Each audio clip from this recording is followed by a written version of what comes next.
Esta edição do Elefante na Sala vai focar-se na festa dos 250 anos dos Estados Unidos e também na decisão do Supremo Tribunal sobre o direito à cidadania à nascença no país.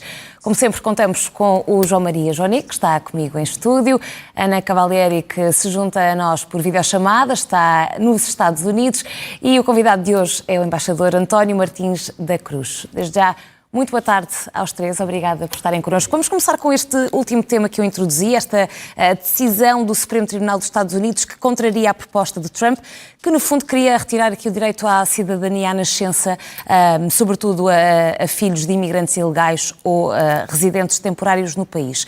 Sr. Embaixador, começo por lhe perguntar que interpretação é que podemos fazer desta intenção do presidente norte-americano? O que é que isto nos revela sobre um país? Está ou não mais polarizado? Claro que está, mas repara, os americanos tiveram sempre contradições. Deixe-me explicar como é que chegámos aí. E as contradições, aliás, é curioso, ouvia dizer que celebramos hoje a independência dos Estados Unidos. Não é verdade. A independência dos Estados Unidos foi proclamada no dia 2 de julho.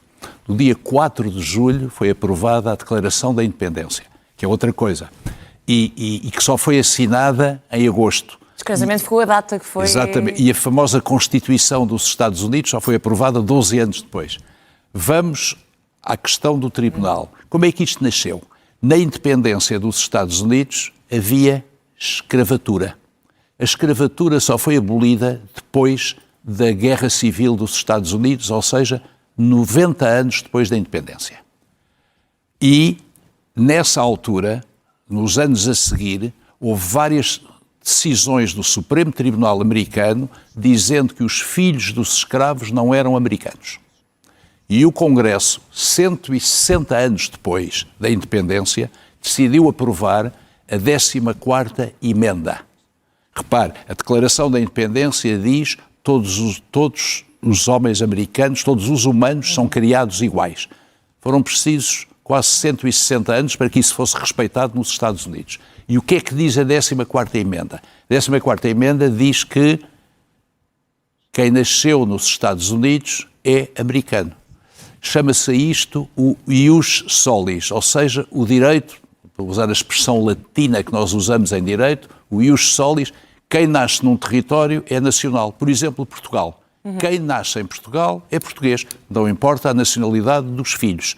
Há outros países, por exemplo a Suíça, que seguem o ius sanguinis, ou seja, o direito do sangue.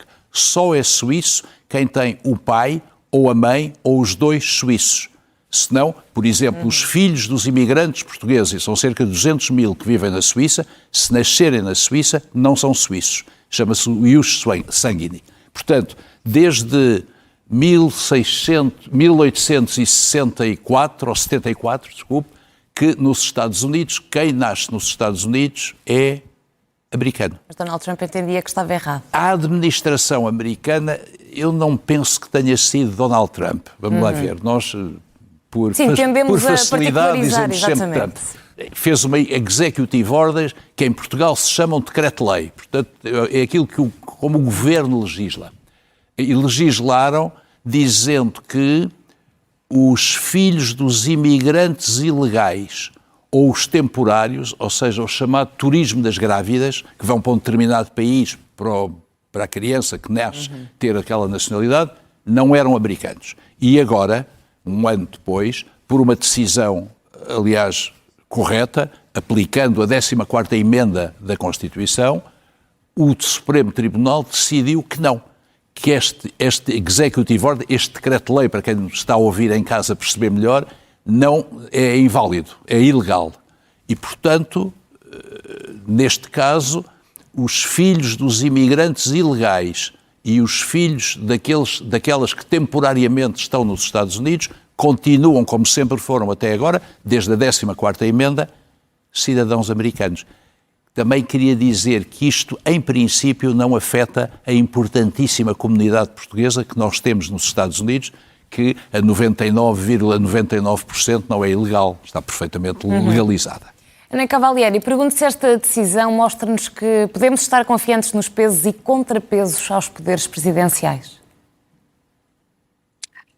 Antes de mais, Happy 4th, um bom 4 de julho, dia da independência. Eu penso, e eu tenho sido uma defensora, que as garantias daquilo que são os checks and balances, no fundo as proteções constitucionais, conseguem fazer com que haja limitações no poder executivo e também do próprio poder legislativo.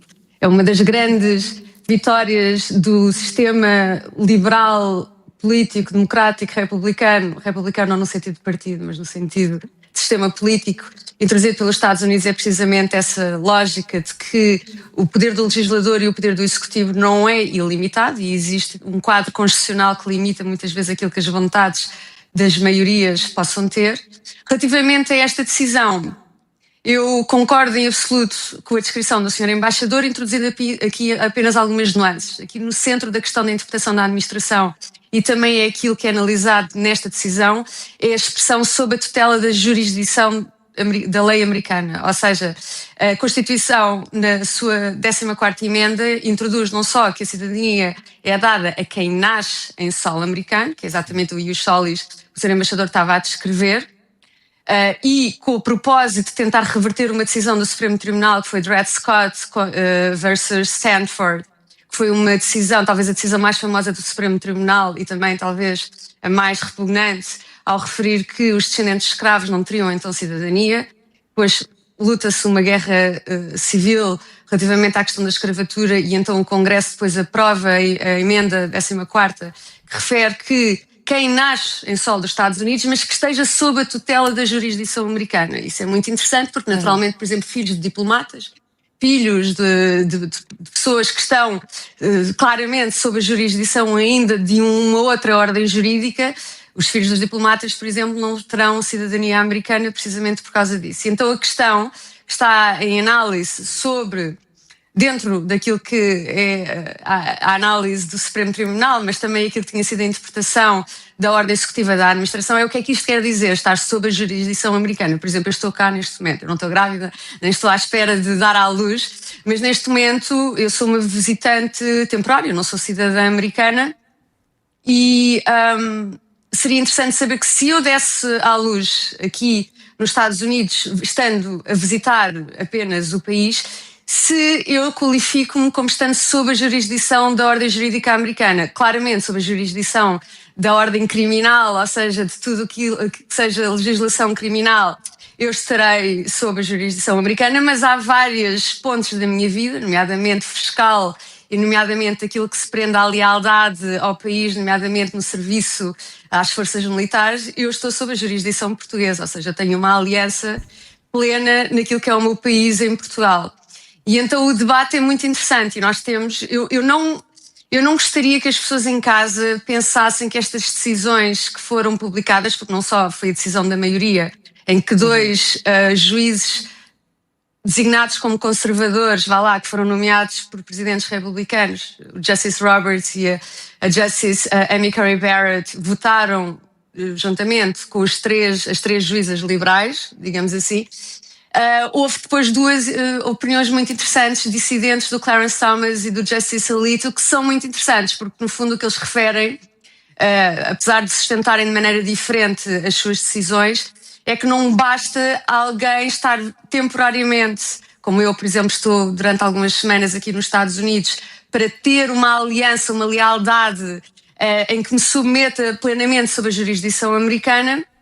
É preciso haver uma lealdade à jurisdição que se prenda com o domicílio à residência. O que é interessante, porque mesmo dentro destas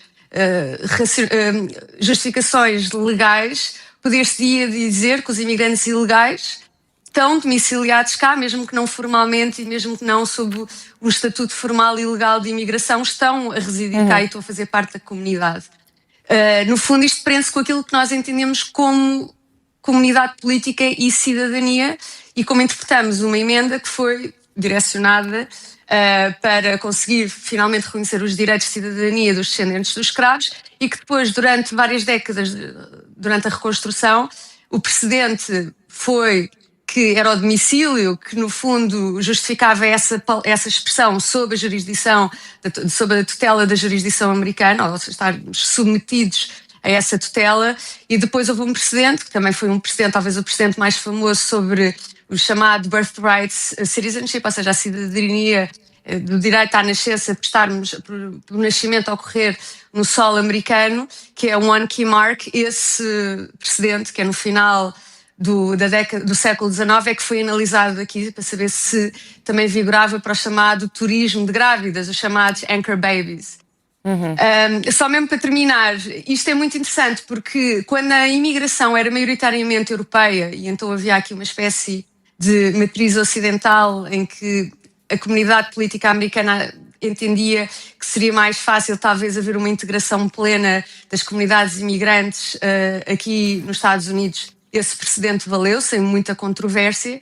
A partir do momento em que entraram vários milhões de pessoas, nomeadamente de países considerados de terceiro mundo e que têm provocado determinadas instabilidades na coesão da sociedade americana, foi então aqui que esta administração tentou reavaliar aquilo que seria o propósito da 14ª emenda. Sendo certo, naturalmente, os progressistas irão dizer que não, que isto é, no fundo, um entendimento de supremacia branca a vigorar nesta administração e, portanto, seria aí que este precedente seria contestado.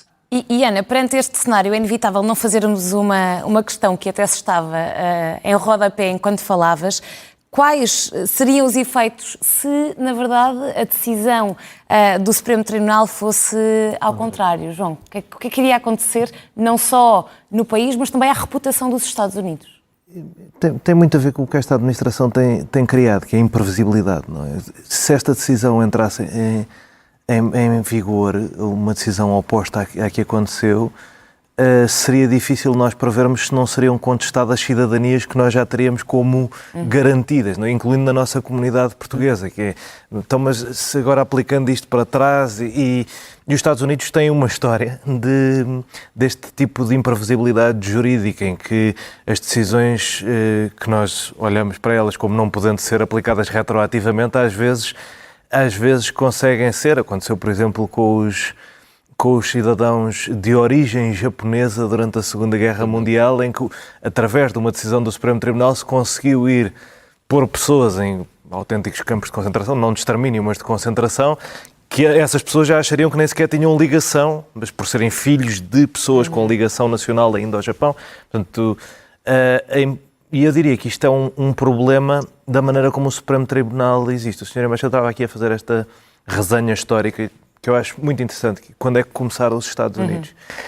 No sentido ideal, se calhar eles ainda nem sequer começaram, não é? Mas no sentido da intenção dos fundadores, de todos os homens serem criados iguais, esta questão de se foi com o fim da Guerra Civil e a 14ª emenda em 1868, se foi com os direitos civis e com a revisão da lei da imigração em 64 e 65, se ainda está para ser, porque os Estados Unidos ainda têm 10 milhões de imigrantes ilegais que não têm resolução para o seu problema, que têm um sistema de imigração disfuncional.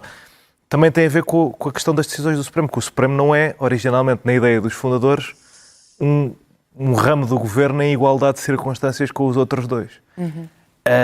O Supremo conquista, na decisão Marbury versus Madison, conquista o direito de decidir a constitucionalidade da ação dos outros dois ramos, mas é uma coisa que o próprio Tribunal decide que tem, não é uma coisa que originalmente fosse pensada desta maneira. E o Supremo, como interventor político, tornou-se também um bode expiatório que leva a que tanto os presidentes como os congressos se demitam de tomar determinadas decisões polémicas, vejamos o aborto, o casamento entre pessoas do mesmo sexo, e deixem para o Supremo interpretar, à luz da atualização ou não da Constituição, o que é que faz sentido.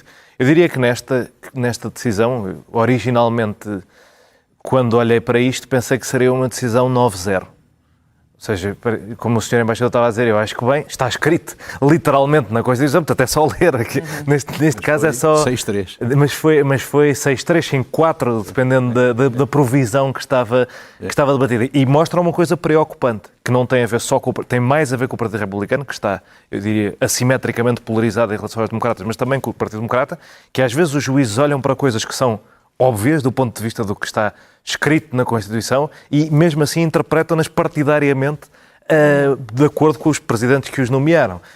E isso é uma coisa preocupante para o sistema, porque devia haver este distanciamento que não há. E depois há uma espécie de distanciamento fingido, uma lógica quase monástica de olhar para a coisa, que é, mas nós mandamos isto embora, mas depois o Congresso tem que legislar, aliando-se da realidade que o Congresso hoje em dia não legisla e que está bloqueado há 30 anos. Eu acho que o ser 5-4 é preocupante para o sistema americano pela lógica, e pegando no que a Ana disse, pela lógica que o Clarence Thomas e o Samuel Alito nas suas opiniões dão, que é uma lógica de, no fundo, não querer ler o que ali está escrito e querer circunscrever aquilo ao momento. E aqui pegamos numa questão de coerência, que é, eles olham para aquilo e dizem, mas isto foi um momento e era especificamente para os escravos e já não pode aplicar-se da mesma maneira. Mas são os mesmos juízes que interpretam totalmente, literalmente, a segunda emenda e não dizem, isto foi um momento em que era preciso as pessoas terem armas em casa para se defender dos ingleses. Não, aí dizem que hoje em dia uma pessoa pode ter uma metralhadora em casa e está tudo bem, não foi um momento. E este problema de coerência que vem da partidarite é um problema depois difícil de justificar ao povo americano. Porque nós aqui já falámos disso para milhentas outras coisas em que os partidos são originalistas ou não, dependendo do que lhes apetece. Os Estados Unidos podiam ter um sistema eleitoral e de identificação de voto muito mais moderno. Não escolhem tê-lo porque dá jeito a algumas forças políticas, nomeadamente os democratas, serem originalistas e decidir que não há um cartão de cidadão, porque as pessoas também não o querem. Aqui, da mesma maneira, claro que há casos e casos. Nós agora temos falado muito de por causa do Mundial, não é? Que é o melhor jogador da seleção americana, o Florian Balogun. A mãe dele nunca viveu nos Estados Unidos, mas foi para lá à espera do bebê e foi impedida de sair porque não era seguro voar. E então teve o filho lá e ele é americano e joga pela seleção dos Estados Unidos. Este tipo de coisas é esquisita. E isto eu acho que aí é que... para mim a opinião mais interessante é a do juiz Neil Gorsuch. E é quem me leva a repensar a minha lógica do 9-0. Porque é uma lógica bastante interessante, que é, para pessoas que estão aqui, como este caso do Florian Balogun, se calhar podia-se rever isto de forma a não terem podiam eventualmente pedir a cidadania, como acontece, por exemplo... se um cidadão português quiser pedir uma cidadania angolana, não é por ter nascido em Angola, mas pode eventualmente pedi-la porque lá nasceu. Aqui não, aqui é automático. Boris Johnson é cidadão americano porque nasceu em Nova Iorque. As coisas são automáticas. Mas o que o Neil Gorsuch diz, que é interessante e que aí, para mim parece agarrado à realidade, é os imigrantes ilegais não são de outro sítio. Eles vivem aqui, estão domiciliados aqui. E, portanto, para eles... a lógica que havia para os escravos mantém-se para eles. E essa opinião é muito interessante, o da lógica de revisão deste direito para não ser tão total, mas moderada à realidade, para não pôr em causa esta questão de cidadania que já está garantida para muitas pessoas. Mesmo para terminar este tema, gostava de ainda... Eu não sei se posso intervir só rapidamente. Ana, 30 segundos só para ouvirmos ainda o embaixador António Martins da Cruz sobre esta questão e para passarmos ao próximo tema, se for possível. Mas eu penso que a análise do João, ao achar que esta é uma solução, é algo que está lá, esquece um pouco, talvez, todos os argumentos que tentei apresentar em alguns minutos sobre a expressão que está em discussão. A expressão que está em discussão não é se nasceu ou não nos Estados Unidos. Aliás, se o propósito da emenda fosse o nascimento dos Estados Unidos, dizia-se que quem nasce nos Estados Unidos é cidadão americano. Não precisava, então, acrescentar aquela expressão, que é, então, essa expressão... que eu penso que as questões jurídicas não são assim tão limpas como tu estás a dizer que mereciam um 9-0, que é o que significa estar sob a tutela da jurisdição americana. E então, ao introduzires essa parte pragmática de que então é o domicílio ou a residência, é exatamente o que o Alito e o Clarence Thomas dizem e é exatamente o que John Roberts rejeita, pelo que tu estás a introduzir, que algo que tu achas que é tão claro, que é 9-0, afinal, os argumentos da minoria que votou contra a interpretação da maioria, tu estás a introduzir que tem validade. Senhor Embaixador, tem aqui algum comentário a tecer? Já agora, pergunto se concorda, por exemplo, com a opinião que a Ana Cavalieri teceu, de que realmente a administração norte-americana parece ter despertado para estas questões, sobretudo quando a imigração no país deixou de ser sobretudo europeia e passou a provir de países de terceiro mundo. Sim, mas isso já aconteceu há muitos anos. Há muitos anos que continua a haver o último grande fluxo de imigração europeia para os Estados Unidos foi durante e a seguir à Segunda Guerra Mundial, portanto nos anos 40, na segunda metade dos anos 40. Depois, a imigração portuguesa, curiosamente, deu-se depois também. Houve uma imigração portuguesa muito forte por exemplo, dos Açores para a Califórnia no século XIX e princípios do século XX, mas houve uma imensa imigração para o Canadá e para os Estados Unidos nos anos 60. Não foi só para a França, nem para a Alemanha, nem para o Luxemburgo, também foi para os Estados Unidos e para o Canadá. Então vamos ajudar quem está a acompanhar a perceber porquê este tema agora, porque é que Donald Trump e a sua administração levantou esta bandeira nesta altura. Se quer a minha opinião, pelo seguinte, porque, tal como sucede em muitos países europeus, a política nos Estados Unidos está-se a radicalizar. Não é um exclusivo dos Estados Unidos. O movimento MAGA, que é o movimento que elegeu Trump, ou que o Presidente Trump, que apoia o Presidente Trump dentro do Partido Republicano, onde há outras tendências, radicalizou, se quiser, a direita americana. E isso levou à construção, à continuação da construção do muro, que foi, aliás, começou na presidência do Obama, não foi só... Clinton, exatamente, para impedir o salto ilegal dos imigrantes. Olha, uma das experiências que eu tenho aqui há uns anos, há bastantes anos, eu estava em San Diego e resolvi ir ao lado mexicano. Resolvi ir à cidade mexicana, que está do outro lado de São Diego, e atravessa-se a fronteira sem problema nenhum. Para entrar nos Estados Unidos, mesmo com o meu passaporte diplomático, estive 3 horas na fila. Porquê? Porque o controle é uma coisa terrível. Portanto, o que é que fazem os imigrantes? Entram ilegalmente nos Estados Unidos. Há 10 milhões, como disse, e bem, calcula-se que há 10 milhões. 10, 14. Ninguém sabe. Mas vamos admitir que são 10 milhões. Muito bem. Este movimento, esta tendência do Partido Republicano de que o Presidente Trump é uma expressão, tentou, até durante a campanha eleitoral, foi muito claro, opor-se à imigração ilegal. Ou seja, opor-se a que houvesse mais imigração ilegal e criaram mesmo um departamento policial chamado ICE para ir buscar, ou andar à procura dos imigrantes ilegais e expulsá-los. Violando muitas vezes, com violação dos mais elementares direitos do homem. Simplesmente esta política, quer a gente goste ou não, é aceite por uma parte significativa do eleitorado americano, designadamente aqueles que elegeram o Sr. Trump para a Casa Branca.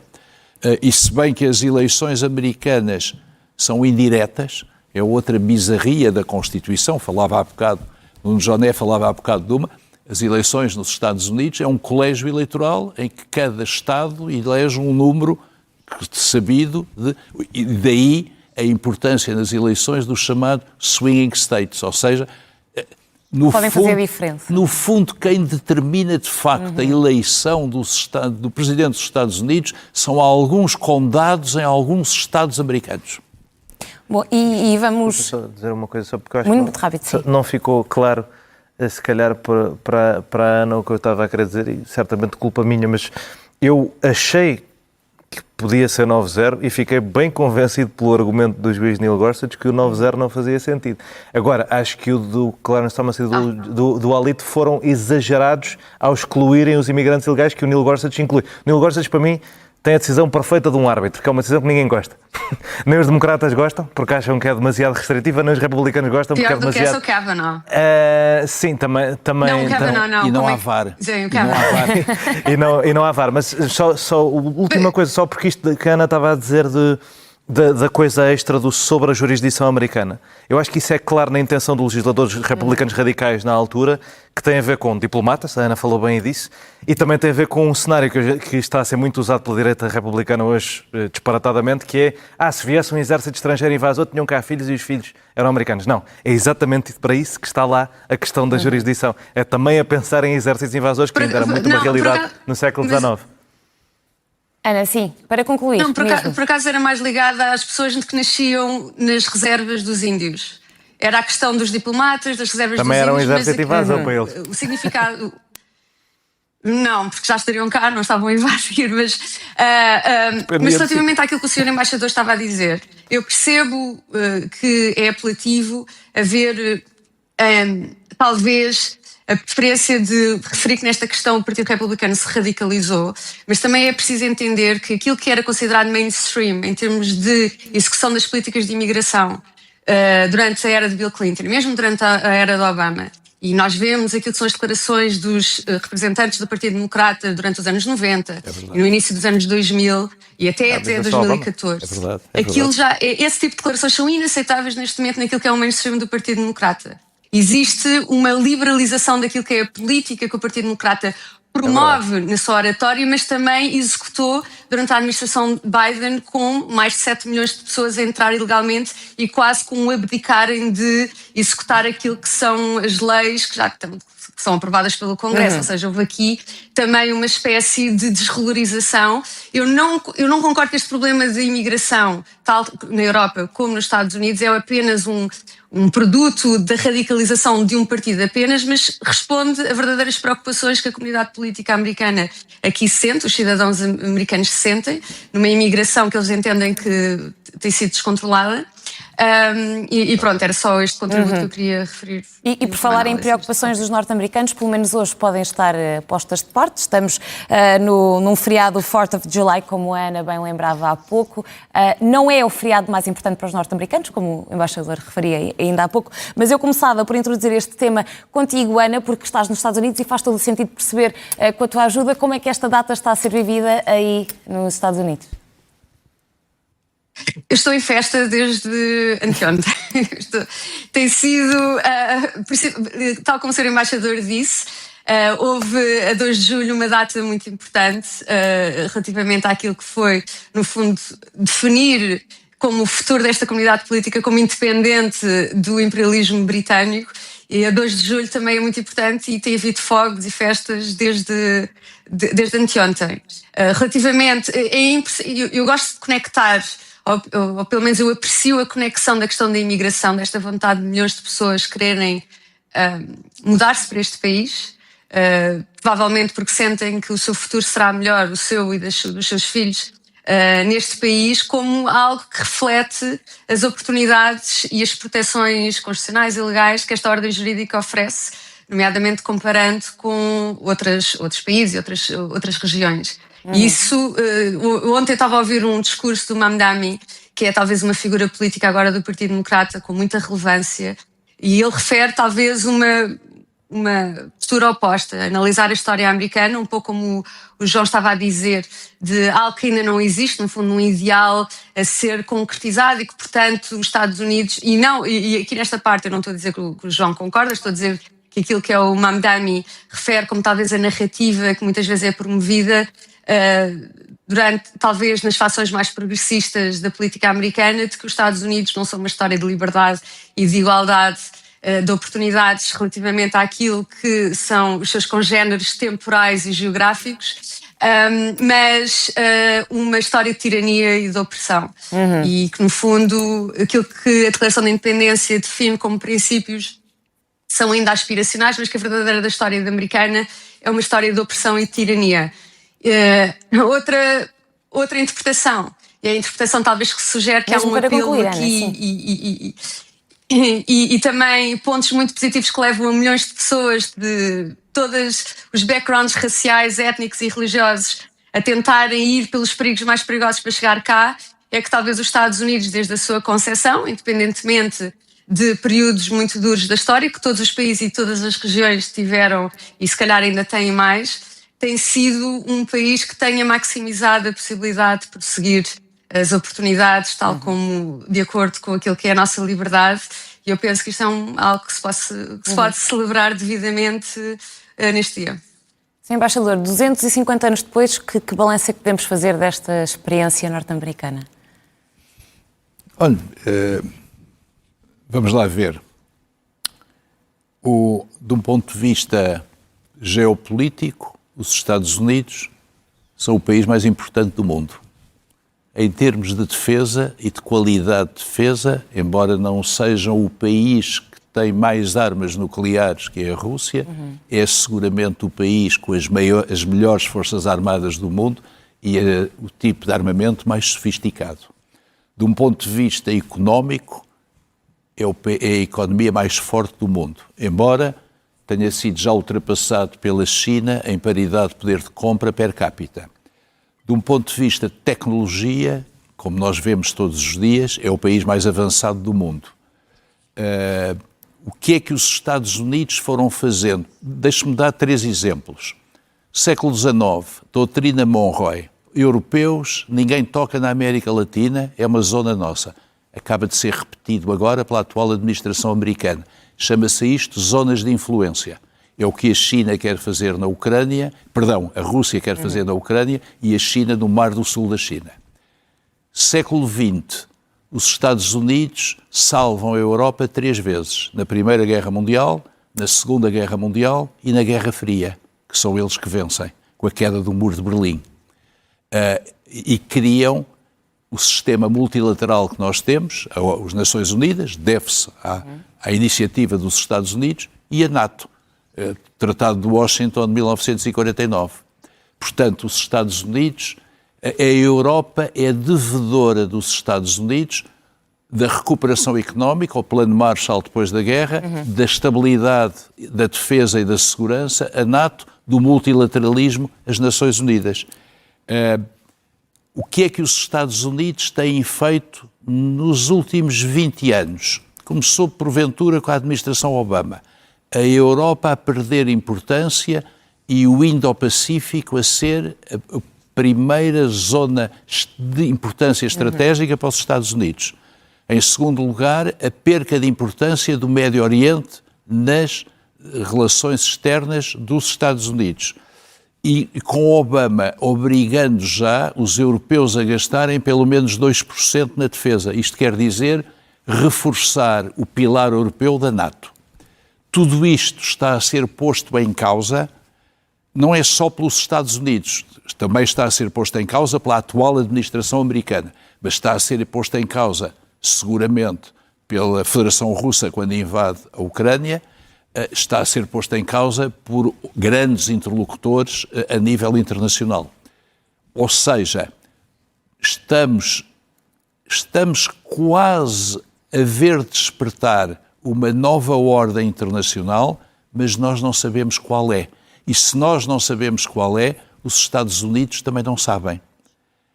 E isto tem uma particular importância para Portugal.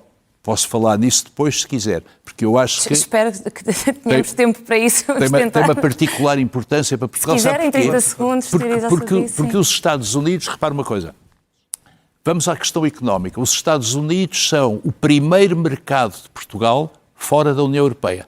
As exportações portuguesas para os Estados Unidos, que são mais de 5 bilhões por ano, ultrapassaram as exportações para o Reino Unido, por exemplo, o nosso tradicional aliado. Nós importamos dos Estados Unidos mais ou menos metade do que exportamos. Portanto, um dos maiores superávites comerciais da nossa balança de comércio externo é com os Estados Unidos. Depois, talvez mais importante, a nossa defesa e a nossa segurança baseia-se na NATO. E a NATO baseia-se nos Estados Unidos. Eu, quando era embaixador da NATO, costumava dizer que se a NATO fosse uma empresa comercial, havia um shareholder que tinha 70% das ações. São os Estados Unidos. E nós não podemos, Portugal precisa, nós somos, repare, é muito simples, de um ponto de vista político e de um ponto de vista económico, nós somos um país europeu. De um ponto de vista geoestratégico, nós somos um país atlântico. Temos os Açores, temos a Madeira, temos a maior zona económica exclusiva no Atlântico de toda a Europa. Somos o único país da Europa cuja costa é exclusivamente banhada pelo Atlântico. E precisamos dos Estados Unidos para garantir a nossa defesa e segurança. Dir-me-á, e se a NATO falhar? Pois se a NATO falhar, o que eu sugeri ao governo que estiver nesse momento em Portugal, seja ele qual for, é negociar rapidamente um acordo de defesa mútua com os Estados Unidos. Porque nós precisamos da potência que controla o Atlântico Norte para garantir a nossa independência e para garantir a densidade atlântica de Portugal, projetada, sobretudo, nos Açores e na Madeira. João Maria, estamos a ficar sem tempo, mas num minuto que nos resta, fala-nos um pouco, não só da importância que o presidente norte-americano pode ter nestas celebrações, mas em específico Donald Trump. É um presidente que infelizmente tornou esta festa numa coisa de divisão como há muito não se viu, ou nunca se tinha visto. Olhando à história dos 4 de julho, assim, redondos, dos 100, dos 150, dos 200 anos, obviamente que houve aproveitamento político, Ford usou para combater Jimmy Carter, se quiser, mas o nível de aproveitamento político em que nós temos um membro do governo a chamar atrasados mentais liberais na cerimónia de abertura a artistas que não concordam com Donald Trump e, portanto, não participaram, acaba por manchar esta festa, mas o que a Ana estava a dizer para mim interessa-me muito, que é estas espécie de duas visões conflituantes de ou os Estados Unidos são perfeitos ou os Estados Unidos são péssimos. Eu acho que as pessoas, infelizmente, os eleitores têm que começar a ser mais exigentes nesse aspecto, querem ser tratados como se fossem crianças e como se a vida fosse um filme da Disney. E, portanto, ou os Estados Unidos são o vilão e é fácil de arrumar como o vilão, ou são o herói e é fácil de arrumar como o herói. Os Estados Unidos... A coisa para mim que me torna um americanista quase primário é que os Estados Unidos são a contradição mais bonita da história. Os Estados Unidos são a espécie humana e a sua liberdade em todo o seu esplendor. São as pessoas que são filhos de imigrantes de primeira geração, como é Donald Trump, que fazem políticas públicas que são completamente agressivas para os imigrantes de primeira geração. É o povo que achava que os irlandeses, os italianos e os portugueses eram um lixo e o terceiro mundo e que não podiam vir, e agora são os portugueses e os italianos e os irlandeses que querem mandar embora o que agora eles acham que é o lixo novo, que são as pessoas que vêm do continente africano. É o pratinho de Petri do mundo, onde todas as populações, isto agora está-se a ver no Mundial, todas as populações têm uma diáspora, todos os países têm uma diáspora nos Estados Unidos. E a interação de uma comunidade como os somalis ser tão relevante num sítio onde a maioria das pessoas são de descendência nórdica, como no Minnesota, a interação entre todos os povos que temos no mundo, é que produz esta democracia lindíssima, cheia de contradições, cheia de problemas, cheia de idiosincrasias do tempo que já dura, porque já dura há muitos anos. Ela começa torta e nunca se endireita à Confederação, depois a Federação, mas é este caminho que eu acho que é, no fundo, a luta da humanidade pelo progresso e pela liberdade que os Estados Unidos representam como nenhum país no mundo, eu acho que representa. Dou-te mais uns segundos para irmos às sugestões. A minha recomendação é exatamente sobre isso. É uma história muito gira. O Economist vai mudar de editor nos Estados Unidos e então ele fez uma viagem. Ele diz que quando foi para os Estados Unidos leu a Democracia na América de uma ponta a outra, que ele diz que não se faz, eu concordo que não se faz, aquilo é um bocadinho como um livro de receitas. Vai-se lá e tira-se uma numa altura em que de jeito não há um livro para ler de uma ponta à outra. Mas basicamente o que ele fez o percurso do Alexis Tocqueville, que escreveu a Democracia na América, o grande retrato europeu da América em 1831, aí que marca a história da maneira como os europeus se ligam com a América, a maneira como os europeus veem a América. Ele faz o mesmo percurso, com entrevistas a pessoas que ele tenta que sejam parecidas, numa série de episódios de podcast que é muito gira, que está na aplicação de podcast do Economist, que custa 2,5€ por mês. Ana, e vale a pena. Trazes-nos uma série, 10 segundos para falar sobre ela. Não era uma série. Agora surpreenderam-me porque nós já era um livro relacionado com o autor dessa série, mas eu posso falar dessa série então. É uma série que o João também, eu sei que gosta muito, John Adams. Isto é talvez um retrato de um dos políticos mais fundamentais naquilo que como é que eu poderei dizer, daquilo que é talvez o retrato que nós temos, aspiracional, mas depois nós vamos ver as dificuldades que foi aqueles primeiros anos do nascimento de uma comunidade política cujos grandes ditames de governação tiveram de ser debatidos por fações diferentes. E é uma série de televisão que eu acho que vão gostar muito sobre este período e também sobre tudo aquilo que são os princípios basilares da democracia americana, que depois inspiraram muitas democracias liberais por todo o mundo. Ana Cavalieri, João Maria Joné, Sr. Embaixador, muito obrigada aos três por mais uma edição do Elefante na Sala. Obrigado. Bom fim de semana. Obrigado. Obrigado.